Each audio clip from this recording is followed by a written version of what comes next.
तो नमस्कार साथियों, स्वागत है आपके अपने YouTube चैनल आयुर्यात्री पर। मैं हूं डॉक्टर एक्स। साथियों, आज हम बात करने जा रहे हैं कि जो राजस्थान में वैकेंसीज हो रही है, अभी NHMIS ऑफिसर की हो रही है और NAM की हो रही है, और पहले भी जो RBSK के जो डॉक्टर्स लगे हैं उनके बारे में। ये जो सारे संविदा चिकित्सा अधिकारी है, आयुष चिकित्सा अधिकारी है, उनको आगामी जो RPSC की परमानेंट वैकेंसी होगी उसके अंदर बोनस मिलेगा या नहीं मिलेगा, इस सब्जेक्ट के बारे में बात करने जा रहे हैं। तो मैं आपको बता दूं कि मैं हवाई बात ना करके सरकार के जो ऑफिशियल नोटिफिकेशन है उसके द्वारा आपको क्लियरफाई कर दूंगा कि NHM, NAM और संविदा आयुष चिकित्सा अधिकारियों को RPSC के द्वारा जो निकाली जाएगी वैकेंसी परमानेंट पोस्ट के ऊपर, परमानेंट पद के लिए, उसमें बोनस मिलेगा या नहीं मिलेगा, इसके बारे में अपन क्लियरफाई आज कर लेंगे।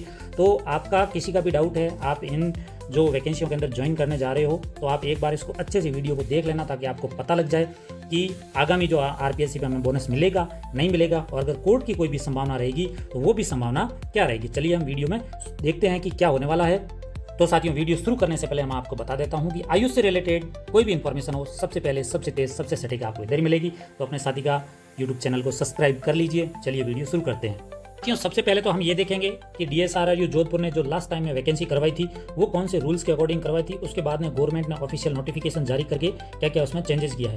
तो जो 2023 के अंदर आयुर्वेद मेडिकल ऑफिसर की वैकेंसी हुई थी DSRRU जोधपुर के द्वारा, वो राजस्थान आयुर्वेदिक यूनानी होम्योपैथी एवं प्राकृतिक चिकित्सा सेवा अधिनियम 1973 के माध्यम से हुई थी। तो अब ये जो राजस्थान आयुर्वेदिक यूनानी होम्योपैथी जो 1973 वाला नियम है, ये नियम क्या है हम देख लेते हैं। इसके साथ में एक बात और आपको मैं बता देता हूँ कि 2008 के अंदर राजस्थान में राजस्थान आयुर्वेदिक यूनानी होम्योपैथी एवं प्राकृतिक चिकित्सा सेवा अधिनियम 2008 निकला था। उसके अकॉर्डिंग, उस नियम के अकॉर्डिंग गांव के अंदर, ग्रामीण क्षेत्रों के अंदर जो आयुष डॉक्टर है उनको लगाना था।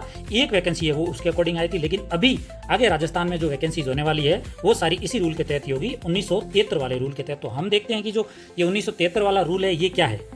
तो मैं आपको बता देता हूँ, ये रूल मैं आपको समझाऊंगा बहुत ही अच्छे से। थोड़ा सा आप ध्यान से देख लोगे तो आपके सारे डाउट है वो क्लियर हो जाएंगे। हड़बड़ी करोगे तो कुछ भी समझ नहीं आएगा, तो अच्छे से ध्यान से देख लो। चलिए शुरू करते हैं। तो मित्रों, जो 1973 वाला लास्ट टाइम तक जो संशोधित या अमेंडमेंट हुआ था उसका ये रूल है, 1973 का रूल नंबर 19।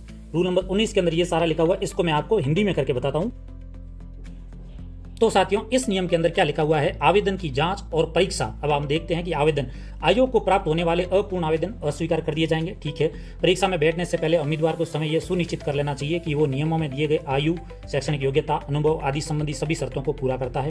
परीक्षा में बैठने की अनुमति मिलने और उम्मीदवार को पात्रता का अनुमान नहीं मिल जाएगा। इसका मतलब ये है कि आप एग्जाम में बैठ रहे हो, इसका आप सेलेक्ट हो गए हो, ये नहीं है आप सिर्फ एग्जाम में बैठ रहे हो, इसका मतलब यही है। और आयोग केवल लिखित परीक्षा में उत्तीर्ण होने वाले उम्मीदवारों के ही आवेदन की ही बाद में जांच करेगा। जो क्वालिफाई होगा, मेरिट में आएगा, आयोग सिर्फ उनकी ही जांच करेगा। फिर आगे देखते हैं, एक शर्त है, बस शर्तें। इसमें क्या लिखा है। तो साथियों, शर्त से पहले ये तो जो इंग्लिश में मैटर मैंने आपको बता दिया, जो आवेदन हम कर रहे हैं कौन एलिजिबल है उससे रिलेटेड। अब मित्रों, जब हम नीचे शर्त देखते हैं तो लिखा हुआ है, नियुक्ति प्राधिकारी आयुर्वेद होम्योपैथी यूनानी के पदों के लिए प्राप्त आवेदन की गहन जांच करेगा और प्राधिकारी द्वारा योग्यता परीक्षा में प्राप्त अंकों के आधार पर मेरिट सूची तैयार की जाएगी, जैसा कि इन नियमों के साथ संलग्न अनुसूची में बताया गया है। और राज्य सरकार द्वारा मुख्यमंत्री BPL जीवन रक्षा कोष, राष्ट्रीय ग्रामीण स्वास्थ्य मिशन के अंतर्गत समान कार्य में, और इसके अलावा समान कार्य का मतलब वही है, और भी आप मान लो NAM वगैरह में लगे हो, में अनुभव की अवधि को ध्यान में रखते हुए निर्दिष्ट बोनस अंक भी दिए जाएंगे। किसी उम्मीदवार की पात्रता या अपात्रता के संबंध में नियुक्त प्राधिकारी का निर्णय अंतिम होगा। तो मित्रों, यहाँ पे क्लियर लिखा हुआ है जो पुराने वाली वैकेंसी का रूल था कि इसमें बोनस दिया जाएगा। फिर मित्रों, इसी 19वें रूल के अंदर 2 पॉइंट बना के लिखा गया है कि the scheme and syllabus of examination shall be such decided by commission from time to time. मतलब समय समय पे जो एग्जाम का सिलेबस है वो RPSC के द्वारा निर्धारित किया जाएगा। कमीशन का मतलब मित्रों यहाँ पे RPSC है, ऊपर रूल में लिखा हुआ है। फिर decision of the commission regarding eligibility, otherwise candidate shall be final. जो कैंडिडेट एलिजिबल है या नहीं है, ये कमीशन है, फाइनल करेगा। फिर आता है मित्रों 20 नंबर रूल की कमीशन और अपॉइंटिंग अथॉरिटी। मित्रों, इसका मतलब है कि कमीशन है वो एग्जाम लेगा और जो मेरिट लिस्ट है वो बनाएगा और फॉरवर्ड कर देगा। जो अपॉइंटिंग अथॉरिटी है, जैसे आयुष विभाग हो गया या मान लो यूनिवर्सिटी होगी, उनको वो मेरिट लिस्ट क्या करेगा, फॉरवर्ड कर देगा। फिर मित्रों, फाइनल जो नीचे के 2 पैरा है, इसमें यही बताया गया है कि RPSC है वो अपॉइंटिंग अथॉरिटी होती है, उसको क्या करेगी, भेज देगी। अथॉरिटी वेरीफाई करने के बाद, बोनस अंक देने के बाद क्या करेगी, गवर्नमेंट को भेज देगी। फिर गवर्नमेंट है वो अपने हिसाब से डिसीजन ले लेगी और 50% पोस्ट है वो रिजर्व रखी जाएगी। मतलब 50% कैंडिडेट्स ज़्यादा लिए जाएंगे कि मान लो कोई ज्वाइन नहीं करे तो उनकी जगह ज्वाइन देना। तो ये जो 20 नंबर पॉइंट है ना, ये सिर्फ इसके बारे में है कि कौन एग्जाम करवाएगा, कौन अपॉइंटमेंट देगा और सारी प्रोसीजर कौन करेगा, इसके बारे में। ये तो ओल्ड वाले रूल है। तो पुराने जो रूल्स थे वो तो हमने देख लिया कि पुरानी वैकेंसीज थी वो कैसी होती थी। अब जो नया आदेश आया है, नया रूल है, वो क्या है, चलिए देखो। तो साथियों ये जो नोटिफिकेशन है government of Rajasthan department of personal का थोड़ा सा मेहनत से मिला है, तो इसके बारे में बता दूं 19/12/2024 को ये नोटिफिकेशन रिलीज हुआ था। इसके अंदर इन्होंने लिखा था कि अमेंड द राजस्थान आयुर्वेदिक यूनानी होम्योपैथी नेचुरोपैथी सर्विस रूल्स 1973, मतलब इस रूल के अंदर कुछ परिवर्तन किए गए हैं। क्या क्या परिवर्तन किए गए हम देखते हैं। तो रूल नंबर 9, रूल नंबर 16, 17, 18 इसके अंदर भी छोटे छोटे है वो परिवर्तन किए गए हैं जो ज़्यादा हमारी वैकेंसी को अफेक्ट नहीं करेंगे। फिर हम बात करते हैं कि अमेंडमेंट ऑफ रूल 19, ये है वो सबसे ज़्यादा हमारे लिए इंपॉर्टेंट है। पीछे हमने पढ़ लिया था ना, रूल नंबर 19 में क्या क्या लिखा था वो हमने देख लिया था, और रूल नंबर 20 इसके अंदर क्या क्या लिखा था हमारे लिए यही सबसे इंपॉर्टेंट है। तो इसमें इन्होंने लिखा है इन सब रूल 1, अब जो 19 के अंदर सब रूल 1 था उसमें क्या लिखा है मैं आपको पीछे जाके वो भी दिखा दूंगा, एक बार आप देखो। तो इन्होंने बोला है कि रूल नंबर सब रूल के लास्ट में जो 2 पॉइंट आ रहे हैं पंक्चुएशन, इनको इन्होंने इससे रिप्लेस कर दिया है, मतलब फुल स्टॉप लगा दिया है। ठीक है, ये तो फर्स्ट पॉइंट है। फिर सेकंड पॉइंट में इन्होंने क्या लिखा है देखो। तो साथियों इन्होंने सेकंड पॉइंट के अंदर यही लिखा है the existing proviso shall be deleted. अब इसका मतलब आपको समझ आएगा, मैं बताता हूं। एग्जिस्टिंग प्रोविजो का मतलब होता है शर्त, जो अभी शर्त है, क्या शर्त रखी गई है उसमें, उस शर्त को इन्होंने डिलीट कर दिया है कंप्लीटली। तो शर्त है वो स्टार्ट होती है प्रोवाइडेड दैट, उसमें अभी मैं वापस बैक और देख लेंगे अपन कि प्रोवाइडेड दैट वहां से वो क्या शर्त स्टार्ट हो जाती है। तो existing proviso shall be deleted, उस शर्त को इन्होंने डिलीट कर दिया है।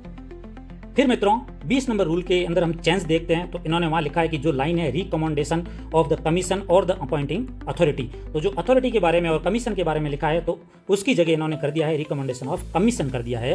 अपॉइंटिंग जो अथॉरिटी होती है उसका नाम वहां से हटा दिया है। तो इसका मतलब यही है, अब और कोई अथॉरिटी नहीं लगी रहेगी, अथॉरिटी है तो वो सिर्फ आरपीएससी ही रहेगी। फिर जो सेकंड पॉइंट है कि second provision shall be deleted, कि गवर्नमेंट के पास जाएगी या अपॉइंटिंग अथॉरिटी के पास जाएगी, बोनस मिलेगा फिर रिलीज करेगा, नहीं, ऐसा अब कुछ भी नहीं होने वाला है। अभी जो भी सारा काम है वो कमीशन के द्वारा ही किया जाएगा, आरपीएससी के द्वारा ही किया जाएगा। एग्जाम है वही आरपीएससी लेगा, और अगर मान लो इंटरव्यू भी होगा तो वो भी आरपीएससी लेगा, और लास्ट में जो मेरिट है वो बना के बस विभाग को दे दी जाएगी। तो साथियों जो 2024 की नोटिफिकेशन था उसके अकॉर्डिंग इन्होंने 19 नंबर के रूल के अंदर 1 नंबर जो सब रूल था उसमें क्या चेंज किया है देख लो।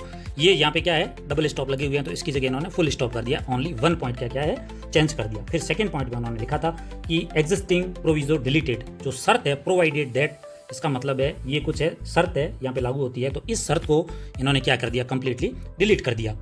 तो मैं आपको बता दूं वहां पे एग्जिस्टिंग लिखा हुआ था, उसका मतलब है कि मौजूद, और प्रोविजो का मतलब होता है कि शर्त या कोई मिलने वाली छूट होती है, वो होती है कि आपको कोई शर्त मिल रही है या छूट मिल रही है, तो उसको क्या है कि डिलीट कर दिया जाएगा। उनका नोटिफिकेशन में यही मतलब था, तो ये चीज़ अब डिलीट हो चुकी है।